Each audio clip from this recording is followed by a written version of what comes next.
Hey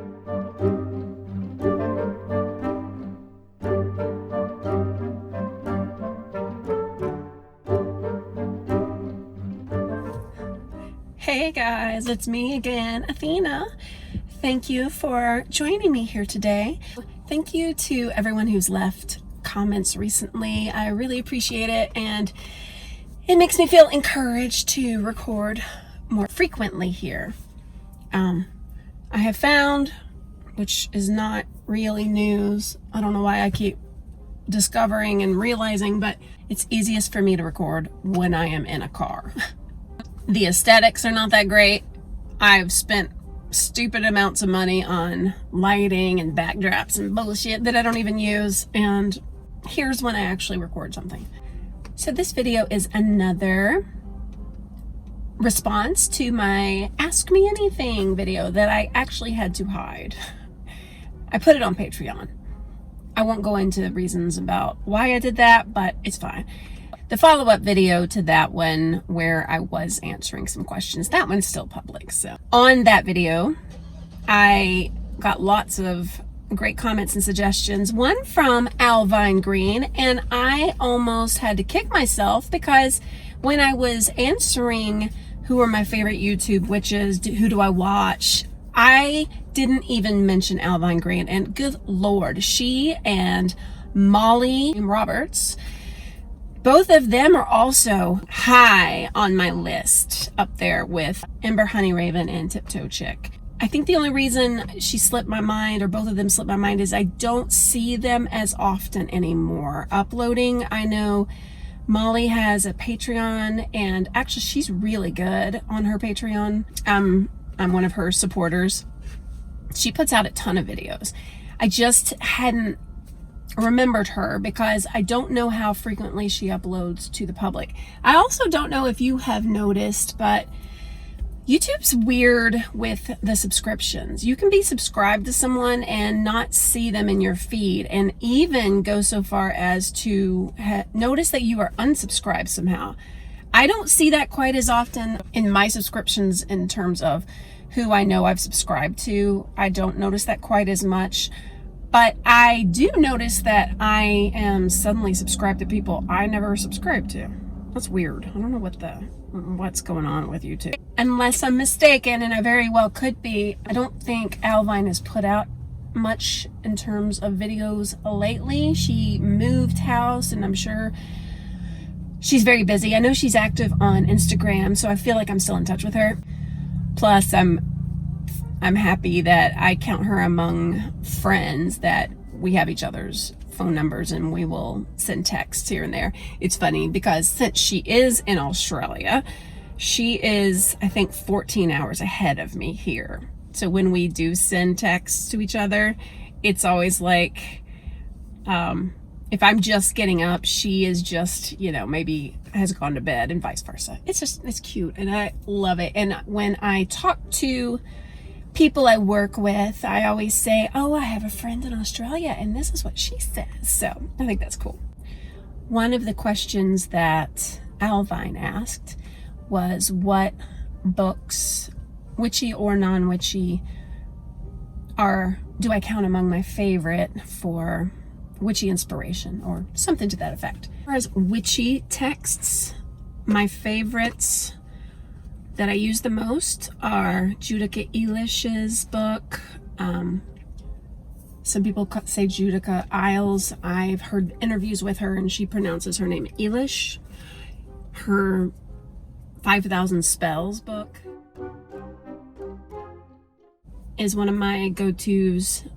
And there's also another giant reference book that I like to use when I'm creating a spell. And it is the book of Correspondences, or Magical Correspondences. It's Llewellyn. I don't remember the actual title. It's orange and has a giant pentagram on the front.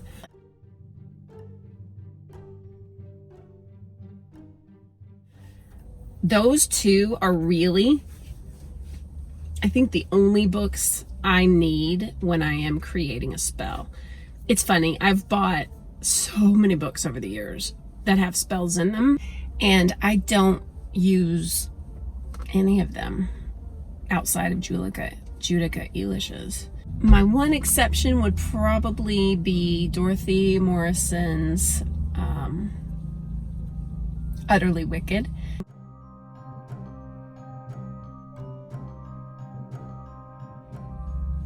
I say that, and I've never used anything out of her book, but I've read it several times. I have several books I've bought from the Lucky Mojo company. They have very thin little books, and you know, there's like food magic, you know, if you want to sweeten something. I mean, obviously I've bought several of their books. They're only $7 a piece, which seems not expensive to me. I've done a lot of reading of those. I don't think I've used any of them. I've considered it, and I've never used them, but there are things like make a pie and you enchant your sugar to bring sweetness to a situation. I've never ever used anything negatively to harm anyone, because I really believe in the energy you put out there comes back to you. Y'all, I'm having the worst time trying to get this video recorded. I keep going off on tangents about a certain situation I can't talk about. At least not right now. So one day I'll talk about it. Can't talk about it right now. But talking about magic and books and all that, it's really, I keep going off topic. Yeah, so those are some of my favorite witchy books. Judika Elish's book, 5,000 Spells, the Correspondence book by Llewellyn, and Utterly Wicked by Dorothy Morrison. I have a few of her books. I really like her. And several books from Lucky Mojo, the company Lucky Mojo. I love their books because they're, instead of having a big book with lots of chapters, I guess it's less efficient the way they do it, but I kind of like it. They're smaller books. They're probably less than 100 pages a piece. I bet you there's more like 50 to 80 pages. I don't know. And they're on a certain topic. There's one, I think it's called Paper in My Shoe, talking about petitions, how to do petitions, and different ways to use petitions. There's another one, I think it's about honey jars. There's another one about cooking and baking, and I think the food, they've actually like won competitions. There's one candle magic. There's one about, I think it's Bible magic. I bought that, you know, how you can use which, by the way, I mean, you guys know this.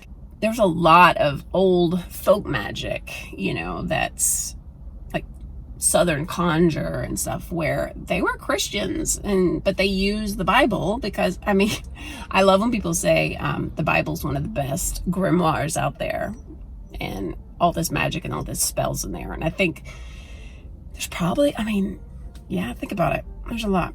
So Lucky Mojo has a lot of smaller little books on certain topics, and I have a pretty good collection of those. I don't have all of them, but I've got several. I love another thing put out by Llewellyn, the Sabbats, the 8 Sabbats. Man, it's noisy here. I definitely got all those, and I definitely pull those out pretty frequently to kind of reference. Are you enjoying the music? Luckily, I'm not monetized anyway, so. Okay, so non-witchy books that I like. Non-witchy books would be Signe Pike's book, The Lost Queen. Oh my God, that book is good.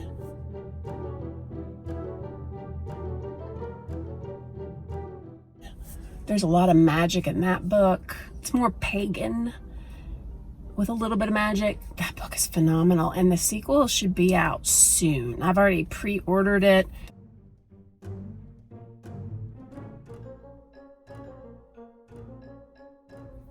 I got the Audible version. I highly recommend the Audible version of the book because it is read by, I don't even know who the person's name is. I haven't researched it, but her accent is just, it makes the story. And she does voices so well. She's, I mean, I would say she must be a voice actress. She's amazing. That one is great.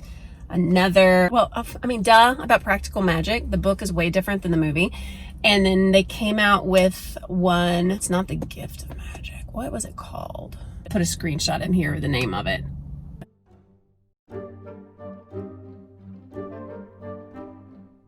It follows the aunts when they were young, and it's got a lot of magic in that book. So it's a fictional, it's a witchy book, but it's a fiction. Anything else that I can think of recently? I hate the book A Discovery of Witches. I know it's really popular and I'm trying to get through it. I am on my 3rd or 4th try. Hey guys, this is Future Athena editing this video, and I wanted to say, before you hear the rest of my opinion on A Discovery of Witches, that literally today, the day after recording, I got to a much more interesting part in the book. I think I'm around chapter 30 or so. Is that even right? I don't know. It's the part where she gets kidnapped, okay? That's not a huge spoiler. But once she gets kidnapped, it started piquing my interest a little bit. So I don't want to judge a book by its first 30 chapters. So I do recognize that it's a really, really, really popular bestseller book, and that there's all these sequels, and it's so up my alley. I just want to get past the cheese, you know what I'm saying? So anyway, listen to the rest of what I have to say if you want, or if you are madly in love with the book and you're afraid I'm going to offend you, then just skip ahead like a minute or so, okay? Because I get it, we all have different opinions. I'm not really judging the book, I'm just saying I don't like it. But I kind of like it more today. I don't know. Okay. Anyway, thanks for watching. Love you. I just can't stand the book.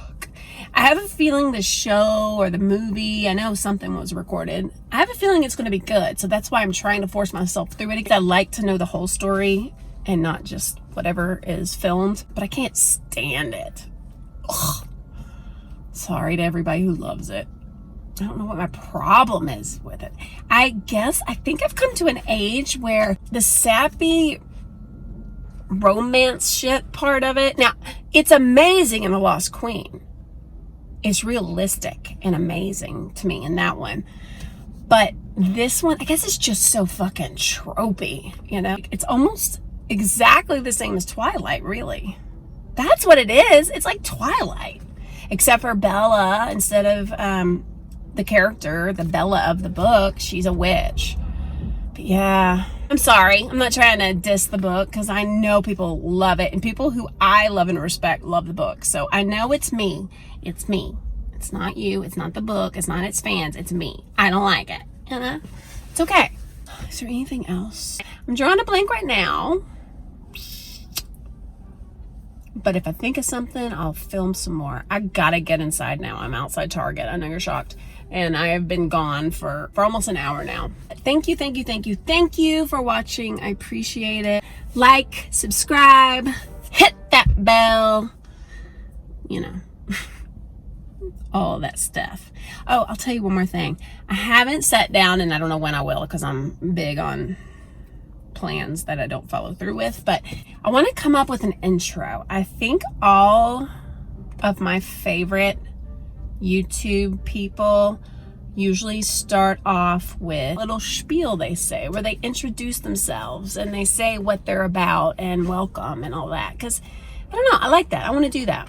One of my new favorite YouTube channels, absolutely not witchy at all, except for I kind of wonder, but Robert Welsh, I might have mentioned him last time or recently, but he has a twin brother. I did mention it. His brother is James Welsh, and his brother does skincare stuff, but Robert does makeup, and on Mondays he does ghost stories and makeup. And I love him. I really love him, and his aesthetic is so witchy, and there's something so attractive about him. And I don't mean sexually, but he's just got a thing about him. I think it's because he's not loud and showy. He doesn't gossip. He doesn't partake in any kind of tea and all that stuff in the beauty community. He's above all of it. And he just talks. And I don't know. I love him. So he is one of the ones who, you know, he always introduces himself and he says what he's about. And I'm thinking, I need to do that. So if I start doing that at some point in the future, don't be surprised.